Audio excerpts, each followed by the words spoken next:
Does it feel like you're drowning in responsibility? Like being a good Christian, a good parent, or a good employee means you have to be overwhelmed. You're tired all the time, wondering if this constant cycle of weariness is all there is to life. You feel trapped, believing that being responsible means being perpetually exhausted. What if I told you that this burnout cycle isn't what God wants for you? In fact, what if it was never his plan at all? The hustle culture that screams your worth is tied to your work. That's a lie. Jesus himself showed us a way to escape this trap. He gave us a blueprint for a life of meaningful work that also includes deep, restorative rest. The weight of the world. If you feel like you're at the end of your rope, you're in good company. The Bible is filled with stories of incredible men and women of God who just hit a wall.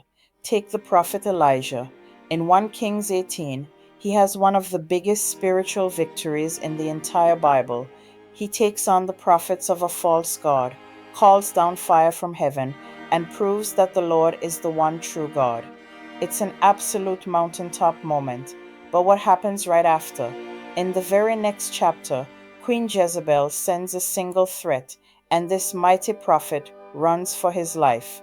He goes a full day's journey into the wilderness, collapses under a tree, and prays one of the most desperate prayers you'll ever read. I have had enough. Lord, take my life. Think about that.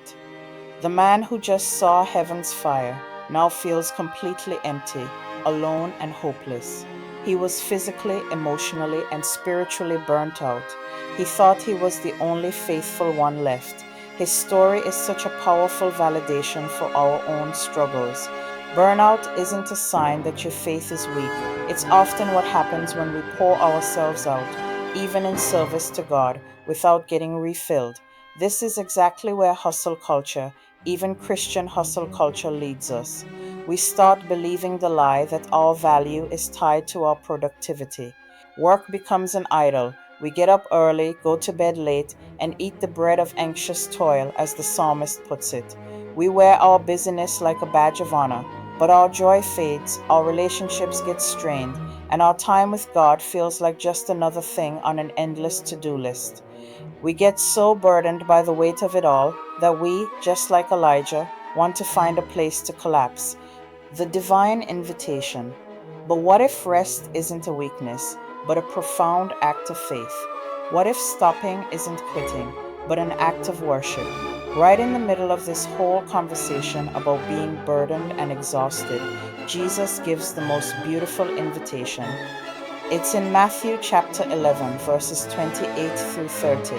He says, "Come to me, all you who are weary and burdened, and I will give you rest." Just let those words sink in for a second. Notice the timing. Jesus doesn't say, finish your project, put the kids to bed, clear your inbox, and then come to me. No, he says, "Come to me, all you who are weary and burdened." The invitation is for you right now, in the middle of your exhaustion. Rest isn't a reward you earn after your work is done. It's a gift he gives you so you can keep going. It's a present invitation, not a future reward. Then Jesus says something that can sound a little confusing at first. "Take my yoke upon you and learn from me, for I am gentle and humble in heart, and you will find rest for your souls." A yoke was a wooden harness joining two animals, usually oxen, so they could pull a load together. So is Jesus just swapping one heavy burden for another? Not at all. When we are yoked to our work, our ambitions, or what other people expect of us, we are pulling the full weight of that load all by ourselves. It's a crushing, lonely effort. What Jesus is offering is to get in the harness with us. He's saying, "Let me share this load. Let me set the pace. Walk with me, and I'll do the heavy pulling." The rest he promises doesn't come from dropping the load, but from sharing it with him. The easy yoke and light burden he talks about are only possible because he's carrying the weight with us. This completely changes how we view our work. It's not about striving alone, but walking together with our Creator, Jesus, our model of rest. The ultimate challenge to our modern hustle culture is the life of Jesus himself. He lived the most significant life in human history, and yet he was never in a hurry. His ministry was incredibly demanding. Crowds were always pressing in, the needs were constant, and the spiritual warfare was intense. Still, the Gospels are filled with examples of him deliberately stepping away. Mark chapter 6 gives us a perfect picture of this. The apostles come back from a ministry tour, totally fired up to tell Jesus everything they'd done. The crowd was so big that they didn't even have a chance to eat. And what was Jesus' response to their success and their busyness? He didn't push them to do more. He said, "Come away by yourselves to a desolate place and rest a while." Jesus, the Son of God, modeled this rhythm of intentional rest. He knew that to keep pouring out, you have to get refilled. He knew that disconnecting from the demands around them was the only way to reconnect with the Father. And this isn't just about taking a nap or a vacation. This is about biblical rest, our Sabbath. It's more than just stopping work. It's about turning our attention to God and being renewed in Him. It's a declaration of trust. When we choose to rest, we're basically saying, "God, I trust that you can keep the world running for a little while without my help." This idea is captured perfectly in Psalm 127, 2, which says, "In vain you rise early and stay up late, toiling for food to eat, for he grants sleep to those he loves." God gives rest to his beloved. It's a gift, not something we have to fight for. Choosing to receive that gift is an act of faith that stands in direct defiance of the idol of productivity. It's trusting that God can provide for you even while you're asleep. Jesus lived this truth. He prioritized time with his Father over the endless demands of the crowd, showing us that a life of great purpose isn't frantic and nonstop, but one of disciplined, rhythmic grace, living the rhythms of grace. So, how do we actually apply this? How do we go from knowing we need rest to actually living a rested life? Here are 4 practical things you can start doing this week. First, schedule your Sabbath. Treat rest like a non negotiable appointment with God. Seriously, pull out your calendar right now and block out some time. It could be a whole day, a morning, or even just 1 hour. This isn't time for errands or chores. This is sacred time to disconnect from your work and worries and connect with your Creator. Turn off your phone, open your Bible, take a walk, or just sit in silence. Guard this time as fiercely as you would any other important meeting. Second, practice the sacred discipline of saying no. So many of us are burnt out because our plates are overloaded with good things that God never asked us to carry. Saying no might feel selfish, but it's actually good stewardship of the limited time and energy God has given you. Every no to a lesser thing is a yes to God's best for you, and that includes your own well being.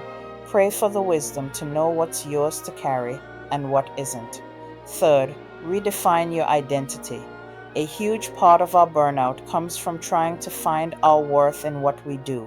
At the end of each day, take a few minutes to ask yourself this question: if all my accomplishments were gone, who am I in Christ?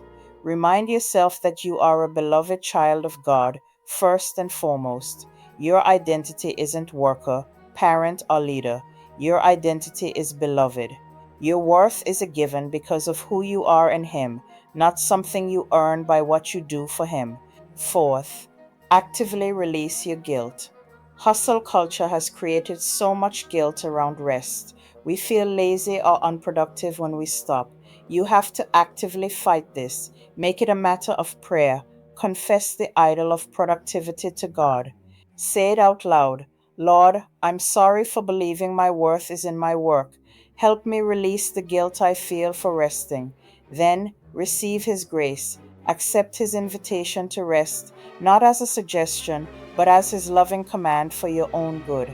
You don't have to earn rest. It's an invitation of grace from Jesus Himself. Breaking the cycle of burnout isn't about trying harder, it's about surrendering more. Rest is an act of trust. It's a declaration that God is in control and we aren't. It's a form of worship that honors Him as our provider and sustainer. May you have the courage to accept His gentle and humble invitation. May you lay down the heavy yoke of self reliance and take up His light yoke of partnership. And may you find true deep rest for your soul. This week, I want to encourage you to spend some time meditating on Matthew chapter 11. Let that beautiful invitation from Jesus just wash over you and transform how you see your work and your rest. If this message connected with you, please subscribe and turn on notifications so you don't miss what's next. I want to build a community of people who are committed to living in God's grace, not the world's hustle. To help with that, share one practical way you're going to choose rest this week in the comments below. And if you're someone who processes healing best through reading or writing, I've put together a few gentle resources: Calm During Chaos, From Anxious to Empowered, and the Stress Processing and Anxiety Journals. They're there whenever you're ready on my website at www.prosperwithmenesa.com. I'll also link them below. If you got something of value from this video, please subscribe to the channel so you never miss out. Also consider sharing the video with someone you know and let me know in the comments what you do when you feel burnt out. Finally, if you like this video, you love what to do when you want to give up on God, then you don't have to earn rest. It's an invitation of grace from Jesus Himself. Breaking the cycle of burnout isn't about trying harder, it's about surrendering more. Rest is an act of trust. It's a declaration that God is in control and we aren't. It's a form of worship that honors Him as our provider and sustainer. May you have the courage to accept His gentle and humble invitation. May you lay down the heavy yoke of self-reliance and take up His light yoke of partnership. And may you find true, deep rest for your soul. This week, I want to encourage you to spend some time meditating on Matthew chapter 11. Let that beautiful invitation from Jesus just wash over you and transform how you see your work and your rest. If this message connected with you, please subscribe and turn on notifications so you don't miss what's next. I want to build a community of people who are committed to living in God's grace, not the world's hustle. To help with that, share one practical way you're going to choose rest this week in the comments below. And if you're someone who processes healing best through reading or writing, I've put together a few gentle resources: Calm During Chaos, From Anxious to Empowered, and the Stress Processing and Anxiety Journals. They're there whenever you're ready on my website at www.prosperwithmenesa.com. I'll also link them below. If you got something of value from this video, please subscribe to the channel so you never miss out. Also consider sharing the video with someone you know and let me know in the comments what you do when you feel burnt out. Finally, if you like this video, you'll love what to do when you want to give up on God. Thanks for watching and God bless.